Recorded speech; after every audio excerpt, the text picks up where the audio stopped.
Fala galera, Jesus Cop, Douglas Gonçalves por aqui para o nosso Atos comentado por nós.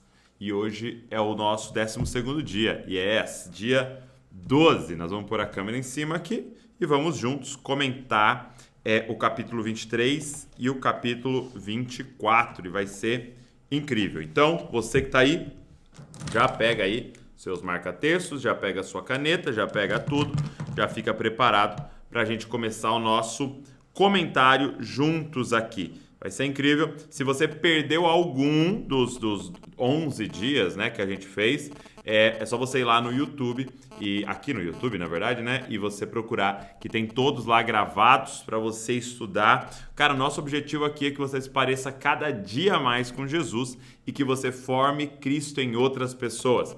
Então, eu queria te incentivar a pegar isso aqui e fazer junto com alguém. Pegar esse conhecimento todo, tudo isso que você está aprendendo e você fazer isso junto com alguém, com uma outra pessoa, ok? Isso aqui faz parte de um box que tem Atos, Romanos, Hebreus, 1º e 2º Coríntios e que nós vamos fazer todos. Então, pede o seu, aproveita que durante esse período está com frete grátis para o Brasil inteiro, ok? E eu sempre digo que uma forma de você nos ajudar aqui a continuar produzindo conteúdo de qualidade para edificar a sua vida é com a loja do Dizascope. Isso, nós temos uma loja com os livros, com as Bíblias. E até hoje eu queria te mostrar as Bíblias do Dizascope. Dá uma olhada nisso aqui, cara. Love Book. E tem aqui, ó, uma coroa. Olha esse aqui. Essa capa de leão, coisa maravilhosa. Deixa eu colocar em cima para você ver uma coisa muito legal. Ó, a Love Book, e tem outros modelos, ok? Ela vem aqui, ó, no início, com um texto nosso. Olha que legal. Este livro é o bisturi que Deus usa para fazer transplante de corações. Ore, medite, leia, medite, ore. Aí a gente dá aqui um passo a passo para estudar a Bíblia. E aí a gente tem um plano de leitura para você ler a Bíblia em 90 dias. Gente, é muito legal. Então pede aí, está disponível aqui na loja Dizascope e, repetindo, você vai estar investindo em toda a equipe aqui que está produzindo todo esse conteúdo para você todo dia. Tem vídeo todo dia no YouTube, tem material todo dia no Instagram para que você se pareça mais com Jesus e você tenha ferramentas para formar Cristo em outras pessoas, ok? Vambora? Está preparado? Então vou deixar o link aqui, tá, das Bíblias na descrição aqui desse vídeo. É só você entrar e pedir a sua aí e com certeza você vai ser extremamente abençoado. Vamos lá, pega aí seu papel, pega sua caneta, pega sua Bíblia ou pega o Atos comentado aí e vamos embora. Capítulo de número 23 e 24 nós vamos fazer hoje, tá? Abre aí em Atos 23, nós vamos continuar nessa jornada com Paulo aqui. Já estamos terminando, tá? Atos vai até o 28. Mas antes eu quero orar junto com você para que o Senhor possa nos conduzir nesse momento. Pai, eu quero te pedir que o Senhor nos abençoe nessa tarefa de juntos aqui meditar na Tua Palavra.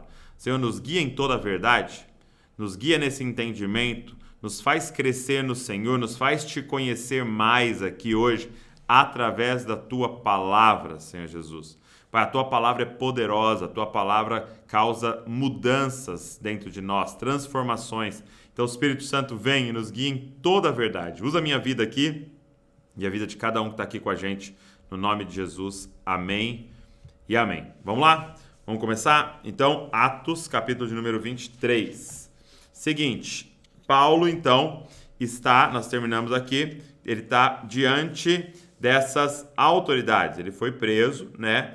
E ele está sendo levado para o Sinédrio, ok? E ordenou que reunisse os principais sacerdotes e todo o Sinédrio. E ele vai então agora se apresentar diante deles. E diz assim, olha, Paulo, fixando os olhos no Sinédrio, disse: meus irmãos, tenho vivido até o dia de hoje com a consciência limpa diante de Deus. Olha isso. Mas Ananias, o sumo sacerdote, mandou aos que estavam perto de Paulo que lhe batesse na boca. Então, o sumo sacerdote que estava ali mandou que batessem na boca de Paulo. Assim que ele falou isso aqui, ok? Então Paulo lhe disse: Deus há de ferir você, parede branqueada. Paulo se irou ali, gente. Você está aí sentado para me julgar de acordo com a lei e contra a lei ordena que eu seja agredido. Isso aqui é uma coisa muito importante, gente. Nós temos que tomar um cuidado, que é exatamente o que acontece aqui com o sumo sacerdote. O sumo sacerdote, ele está acusando Paulo de quebrar a lei. Ele está acusando Paulo, então ele vai usar a lei para falar: Paulo precisa ser punido, Paulo precisa pagar pelo que ele está fazendo. Então, ele está usando a lei para julgar Paulo, ok? Só que, muitas vezes, e isso aqui é uma tentação nossa, nós podemos usar a lei para julgar o outro, mas não usar a lei para julgar nós mesmos. Por quê? Porque a lei diz contra essa agressão. Ele manda baterem na boca de Paulo. A lei fala contra exatamente isso. Só que você repara que então, para ele, a lei funciona para o outro, mas não funciona para ele. E é uma tentação nossa fazer isso. É sempre usar a lei para o outro, mas não para nós mesmos, tá? Então, presta atenção nisso, nessa tentação. Enxergar o pecado do outro como uma trave e o nosso como um cisco. Você lembra que Jesus fala? Ei, você quer tirar o cisco do olho do outro, tendo uma trave no seu. Então ele está dizendo, o seu pecado você trata como uma trave, o pecado do outro você trata como um cisco. E muitas vezes a gente inverte. O meu pecado é um cisquinho, cara. O meu, eu sei a intenção do meu coração. Pô, eu não queria, né? No meu coração eu não queria fazer isso. O outro é maldoso. Não, o outro ele é do mal e tal. Então é essa grande tentação de usar a lei contra o outro e não contra nós mesmos. E aí os que estavam ali perguntaram a Paulo: você está insultando o sumo sacerdote de Deus? Porque Paulo falou contra o sumo sacerdote. Paulo respondeu: eu não sabia, irmãos. Olha como ele se retrata na hora. Eu não sabia, irmãos, que ele é o sumo sacerdote, porque está escrito: não fale mal de uma autoridade do seu povo. Tá? Paulo fala aqui dessa submissão. Ok? Ele não sabia com quem ele estava falando. Como Paulo sabia que uma parte do sinédrio se compunha de saduceus e outra de fariseus, exclamou. Presta atenção nisso agora. Paulo é extremamente estratégico, gente. Paulo é extremamente estratégico. Então, o que eu quero que você entenda, é que nós vamos ser guiados pelo Espírito Santo. Isso não significa não ter estratégia. No nosso evangelismo, na nossa pregação, na plantação de igreja, na liderança de um ministério. Não significa não ter estratégia. Deus deu a inteligência para você. Deus deu a criatividade para você. Então, se liga como Paulo, um homem guiado pelo Espírito Santo, é extremamente estratégico, inteligente. O que ele sabia? Que tinha ali fariseu e tinha ali saduceu. Qual é a grande briga? Esses dois estavam sempre em guerra. Os saduceus, ok? E os fariseus, sempre em guerra. Os fariseus criam no Antigo Testamento inteiro. Os saduceus só nos 5 primeiros livros. Ok? Os fariseus criam em ressurreição. Eles criam em anjo, em espírito. Os saduceus não criam na ressurreição. Ok? Paulo sabia dessa rincha aqui. Paulo sabia dessa briga. Olha o que ele faz, gente. Presta atenção nisso. Irmãos, eu sou fariseu, filho de fariseu. Então ele toma um partido. Sendo julgado por causa da esperança da ressurreição dos mortos. Então presta atenção aqui. Eles estão aqui reunidos.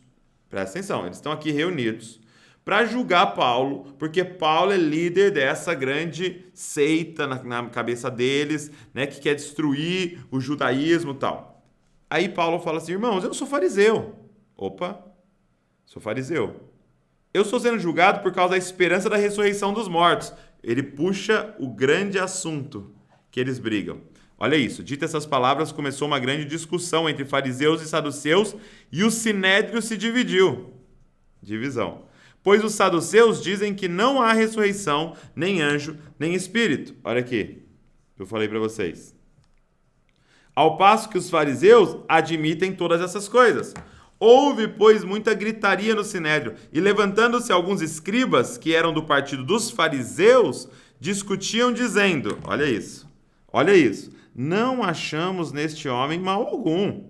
E se de fato algum espírito ou anjo falou com ele? Gente, olha que louco, eles não estavam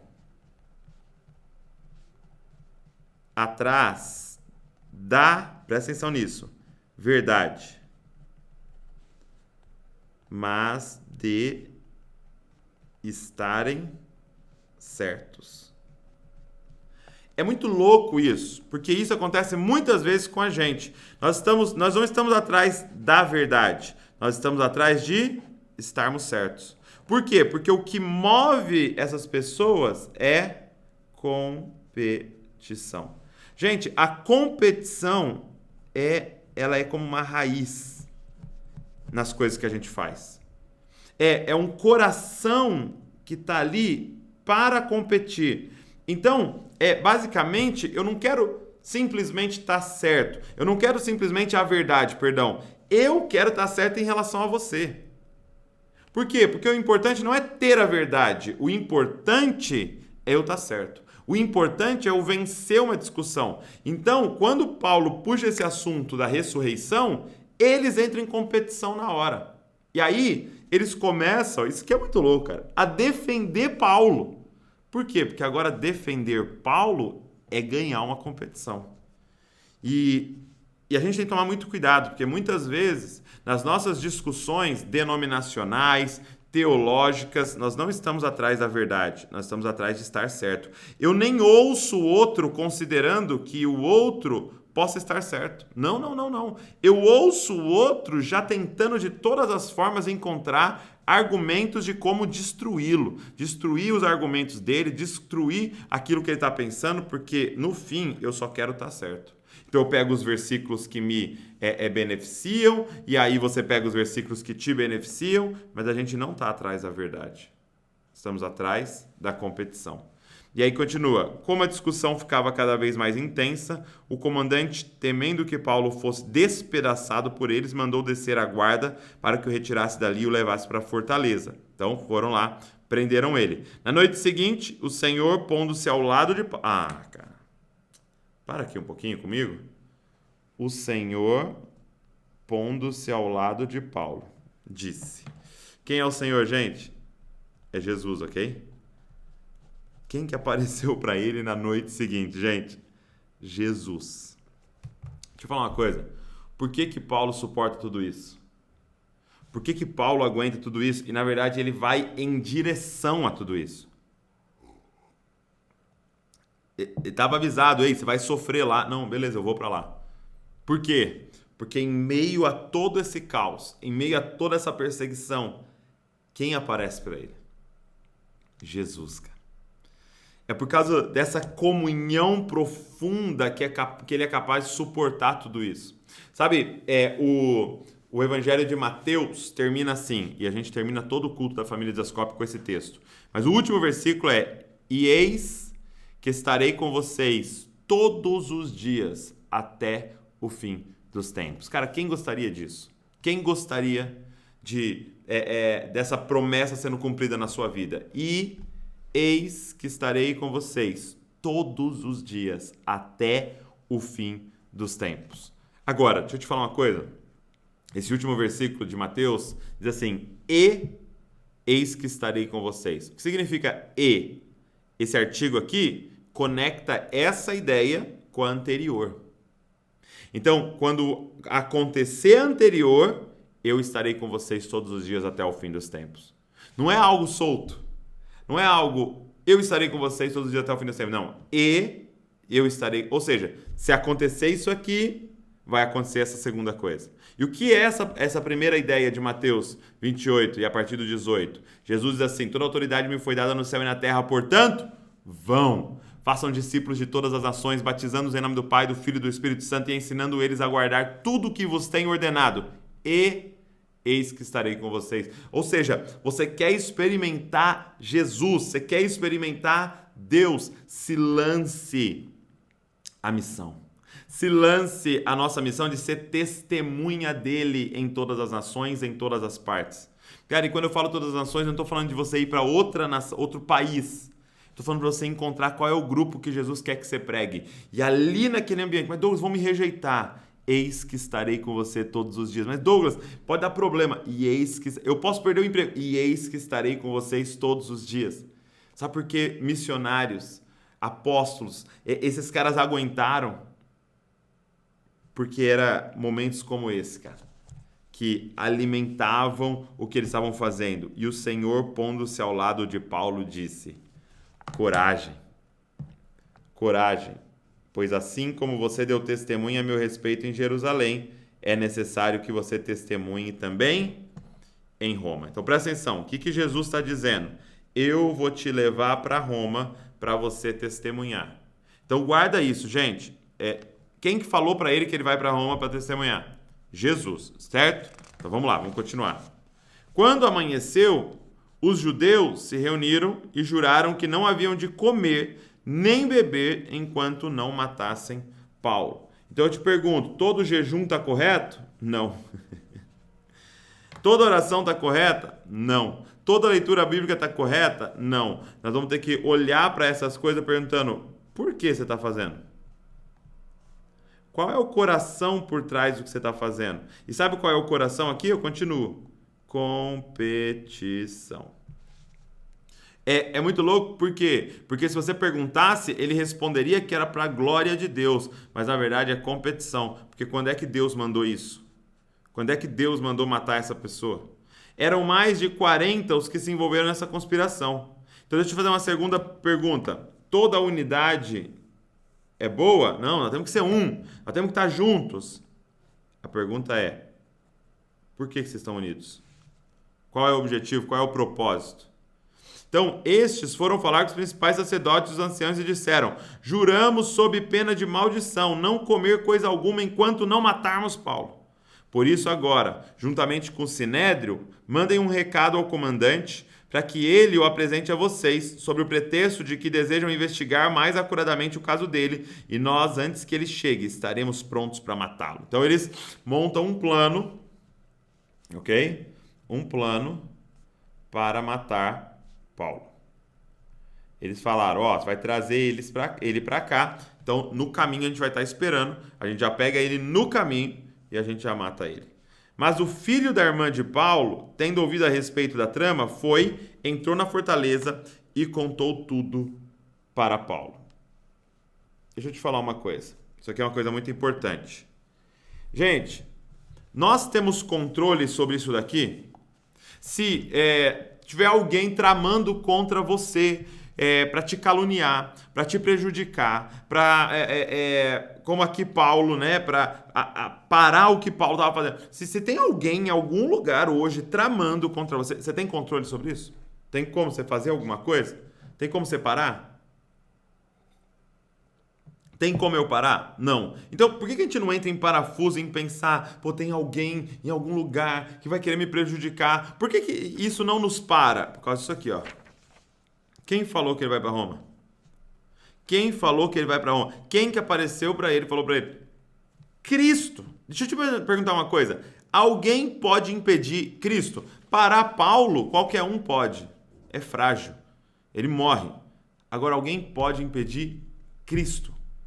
Então, a pergunta que eu tenho para te fazer é o seguinte. Foi Jesus que mandou você fazer? Foi Jesus que te apontou para isso que você está fazendo?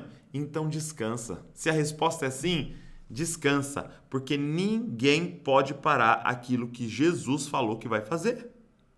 É por isso que Paulo está aqui tranquilo. E alguma coisa vai atrapalhar esses planos desses homens. Por quê? Porque eles não estão tramando contra Paulo, eles estão tramando contra Deus e a vontade de Deus. E aí continua, olha só. Então, o filho da irmã de Paulo, tendo ouvido a respeito, ele entrou na fortaleza e contou tudo para Paulo. Então chamando um dos centuriões, disse: leve este rapaz ao comandante, porque ele tem algo a dizer. Então, levou o sobrinho dele para o comandante. O centurião levou o rapaz ao comandante e disse: o prisioneiro Paulo me chamou e pediu que eu trouxesse à sua presença esse rapaz, pois tem algo a dizer ao Senhor. O comandante levou o rapaz pela mão e, levando-o para um lado, perguntou-lhe: o que você tem para me dizer? Ele respondeu: os judeus disseram... Presta atenção. Os judeus disseram que decidiram pedir ao Senhor que amanhã apresente Paulo ao Sinédrio sob o pretexto de que desejam fazer uma investigação mais acurada a respeito dele. Não se deixe persuadir, porque mais de 40 deles armaram uma emboscada, fizeram um pacto sob pena de maldição, não comer nem beber enquanto não matarem Paulo, e agora estão prontos, esperando que o Senhor prometa atender o pedido dele. Então o comandante despediu o rapaz, recomendando-lhe que não dissesse a ninguém ter-lhe trazido essa informação. Chamando dois centurião, ordenou: tenho de prontidão 200 soldados, olha aí, 200 soldados, 70 cavaleiros, 200 lanceiros, para irem a Cesareia a partir das 9 horas da noite. Preparem também animais para fazer Paulo montar e levem-no com segurança ao governador Félix. Gente, presta atenção nisso aqui. Olha o grupo de soldados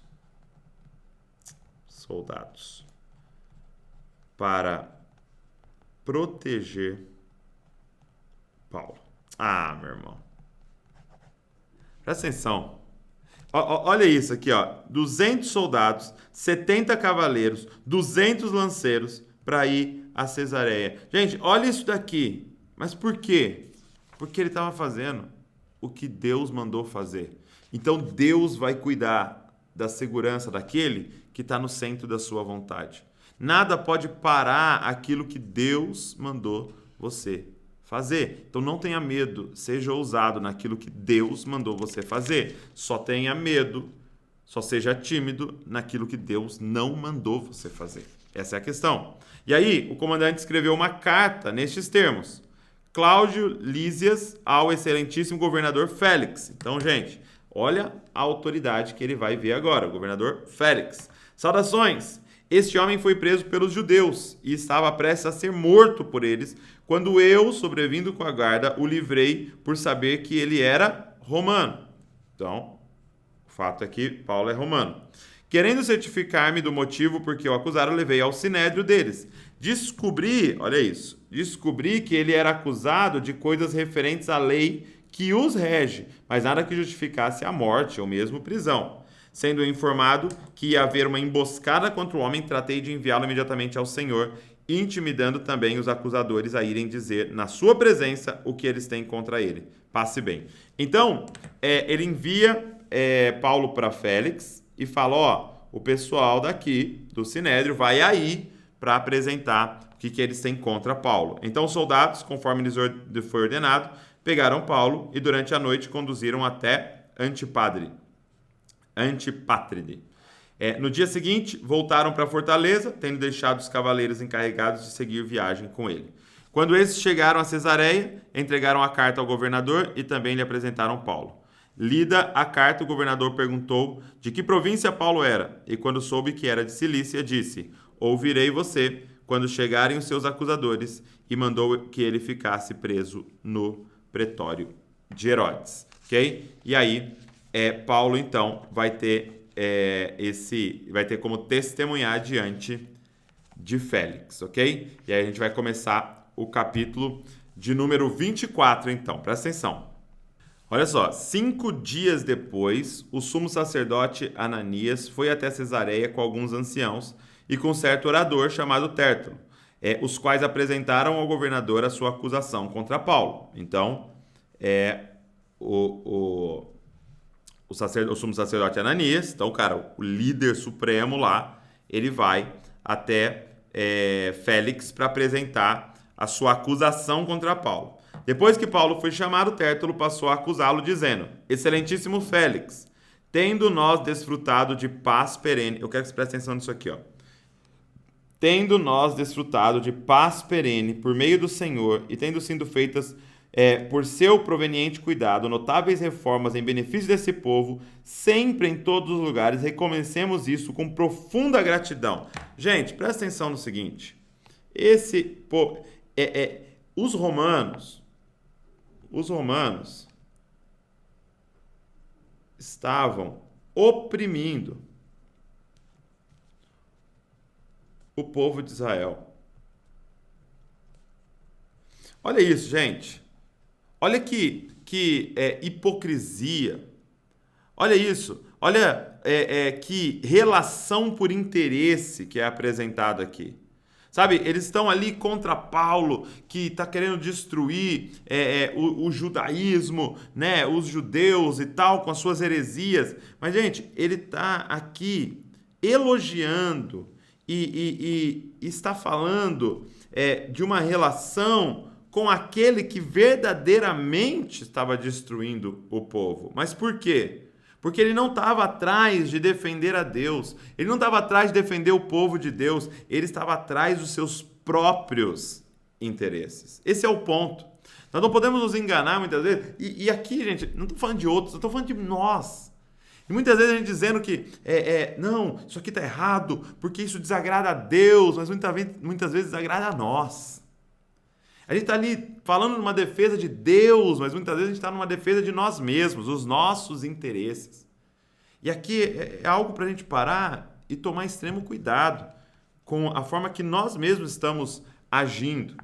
Entretanto, para não deter o Senhor por muito tempo, peço que, de acordo com a sua clemência, nos ouça por alguns instantes.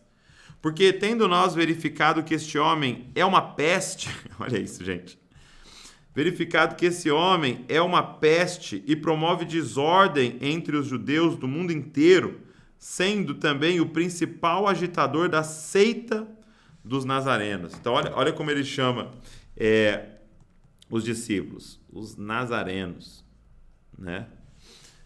O qual também tentou profanar o templo, nós o prendemos com o intuito de julgá-lo segundo a nossa lei. Mas sobrevindo o comandante Lísias, o arrebatou de nossas mãos com grande violência, ordenando que os seus acusadores viessem à presença do Senhor.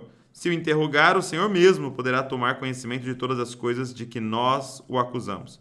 Os judeus também concordam na acusação, afirmando que estas coisas eram assim. Os judeus também concordaram na acusação, afirmando que essas coisas eram assim. E aí, continua.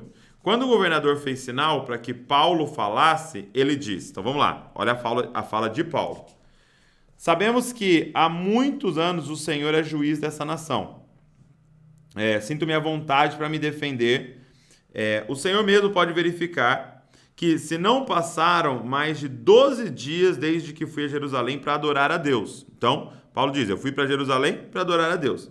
E deixa eu falar uma coisa para você. Olha o que Paulo faz.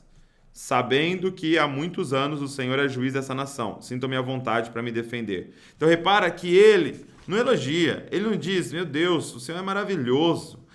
O Senhor tem feito reformas em benefício do nosso povo. Nós reconhecemos profunda gratidão. Não. Ele honra uma autoridade, ele sabe que está diante de uma autoridade, mas ele não tem essa bajulação, até escrevi aqui, uma bajulação por interesse. Uma bajulação por interesse. Não, ele honra, ele reconhece. Então é isso, eu não estou dizendo sobre nós desonrarmos uma autoridade, não, ele honra a autoridade, mas não bajula essa autoridade com mentiras. O Senhor mesmo pode verificar que não se passaram mais de 12 dias desde que fui a Jerusalém para adorar a Deus, e que não me acharam no templo discutindo com ninguém, nem agitando o povo, fosse nas sinagogas ou na cidade, nem podem provar diante do Senhor as acusações que agora fazem contra mim. Qual era a acusação, gente? De que ele tinha introduzido gentios no templo. E eles diziam que isso era profanar o templo, colocar um gentio lá dentro. Né? E ele está dizendo, não tem como provar isso que eles estão me acusando. Porém, confesso ao Senhor que segundo o caminho, olha aqui, porém confesso ao Senhor que segundo o caminho, a que chamam de seita, assim eu sirvo ao Deus de nossos pais, acreditando em todas as coisas que concordaram com a lei e com os escritos do profeta. Ele está dizendo, tudo que eu acredito está em alinhamento com o Antigo Testamento. O livro que eles creem é o livro que eu creio. Os escritos que eles creem são os escritos que eu creio, e tudo que eu creio está alinhado com aquilo que a lei e os profetas disseram. Tendo esperança em Deus, como também estes têm. Olha isso, gente, continua honrando estes homens. Eu tenho esperança em Deus, como também estes têm, de que haverá ressurreição tanto de justos como de injustos. E aí, mais uma vez, ele é uma testemunha da ressurreição. Por isso, também me esforço por ter sempre uma consciência pura diante de Deus e de todos os homens. Gente, esse versículo é muito importante, porque é isso que deveria ser o nosso esforço. Por isso também me esforço por ter uma consciência pura diante de Deus e dos homens. E depois de anos, vim trazer donativos para o meu povo e também fazer oferendas. E foi nessa prática que alguns judeus da província da Ásia me encontraram já purificado no templo, sem ajuntamento de povo e sem tumulto, os quais deviam comparecer diante do Senhor e fazer as acusações, se tivessem alguma coisa contra mim. Ou então que estes homens que estão aqui digam que crime acharam em mim, por ocasião do meu comparecimento diante do Sinédrio. Salvo essas palavras que clamei, estando entre eles. Hoje estou sendo julgado por vocês, por causa da ressurreição dos mortos. Então ele enfatiza mais uma vez do que ele é testemunha. Então Félix, conhecendo mais acuradamente as coisas relacionadas ao caminho, então Félix sabia, a pregação já tinha chegado até Félix, adiou a causa dizendo. Então você vai ver daqui a pouco por que ele adia a causa. Ó. Quando chegar o comandante Lísias, tomarei uma decisão a respeito do caso de vocês. E ordenou ao centurião que conservasse Paulo na prisão, tratando-o com tolerância e não impedindo que os seus próprios o servissem. Olha isso. Então ele vai ser preso, mas ele vai ser tratado com tolerância e os discípulos, os amigos, os irmãos de Paulo vão poder visitá-lo, tá? E aí, olha só que interessante. Passando alguns dias, Félix veio com Drúzila, sua mulher, que era judia, e mandou chamar Paulo. Então, ó, tem um interesse aqui em adiar e falar, não, calma, eu não vou tomar essa decisão ainda, prende esse Paulo aí, porque eu quero trocar uma ideia com ele. E aí ele chama Paulo. Ó. Félix veio com a esposa, Drúzia, sua mulher, que era judia, e mandou chamar o Paulo e passou a ouvi-lo a respeito da fé em Cristo Jesus. Vamos lá. Qual é a pregação de Paulo? Qual a pregação de Paulo? Então, Paulo vai ter um tempo agora a sós com essa autoridade. Qual é a pregação de Paulo? Presta atenção. Quando Paulo começou a falar sobre justiça, então, ele começa a falar sobre a justiça de Deus, ok? Ele começou a falar sobre domínio próprio, tá? E aqui a gente poderia falar sobre santidade, por exemplo. E aí ele começa a falar sobre juízo vindouro. Tá? Então Paulo começa a falar sobre um alinhamento com Deus, Paulo começa a falar sobre santidade e Paulo começa a falar para ele sobre escatologia, o que estava por vir. É interessante que muitas vezes a nossa mensagem tem justiça, tem domínio próprio, mas a gente fala pouco sobre juízo vindouro. A ponto que Paulo foi tão enfático na questão do juízo vindouro, que aqui diz, ó, Félix ficou amedrontado e disse, por agora você pode retirar-se e quando eu tiver a oportunidade, mandarei chamá-lo. Então, ele ficou amedrontado. Só tem que entender uma coisa sobre o evangelho completo. O evangelho completo, gente, diz respeito ao que Jesus fez e ao que Jesus fará, ok? Então, o evangelho completo, quando ele é pregado, presta atenção nisso, ele fala sobre uma boa notícia de algo que aconteceu. Então, nós estamos falando de passado. Ok? Então, é uma boa notícia de algo que aconteceu. Jesus morreu pelos nossos pecados, nos salvou. E aponta para algo que vai acontecer. Futuro. Tá? Então, algo que aconteceu é a cruz, perdão dos pecados, salvação, e algo que vai acontecer é segunda vinda. Tá? O reino vindouro. Eu gosto muito de usar um exemplo, que é o exemplo da gravidez, ok? Então, um dia, lá em 2011, a Val chegou para mim com uma notícia. Olha isso. Com uma notícia. Porque o que significa evangelho, gente? Boa notícia. Então, lá atrás a Val chegou. Tem uma boa notícia. Qual é essa boa notícia? Estou grávida. Então, estou grávida diz respeito a algo que aconteceu. Então, nós nos tornamos eu e a Val, e ela, então, engravidou. Então, é uma notícia de algo que aconteceu. Fato, já aconteceu. Douglas, olha que notícia maravilhosa. Estou grávida. Mas essa notícia completa não diz respeito só de algo que aconteceu, mas de algo que vai acontecer. Então, estou grávida significa que em alguns meses algo vai acontecer, vai nascer alguém. E aí é muito louco porque essa notícia que diz respeito ao passado e aponta para o futuro muda o meu presente. Porque eu vou ter que me comportar de forma diferente no presente por causa disso que aconteceu, que aponta para aquilo que acontecerá. Então, estou grávida, vou ter um filho, significa que agora eu preciso arrumar um quarto, eu preciso mudar o estilo de vida, eu preciso mudar a forma que eu gasto meu dinheiro, eu preciso mudar várias coisas. Por quê? Porque eu tenho uma notícia de algo que aconteceu que aponta para algo que vai acontecer. Isso é o evangelho completo. Por que ele fala do juízo vindouro? Porque esse é o evangelho completo. Jesus venceu, portanto, ele voltará e vai reinar sobre toda a terra. E por causa da notícia do que aconteceu e do que acontecerá, eu preciso mudar a forma que eu vivo hoje. É por isso que ele fica amedrontado e fala, cara, volta para a prisão lá, eu não quero mais ouvir, porque é uma resposta ao evangelho, é ignorá-lo. Ou você abraça e muda de vida, ou você tampa os seus ouvidos e ignora, e é o que Félix decidiu fazer. Ao mesmo tempo, esperava que Paulo lhe desse dinheiro. Então, Félix era um político corrupto ali.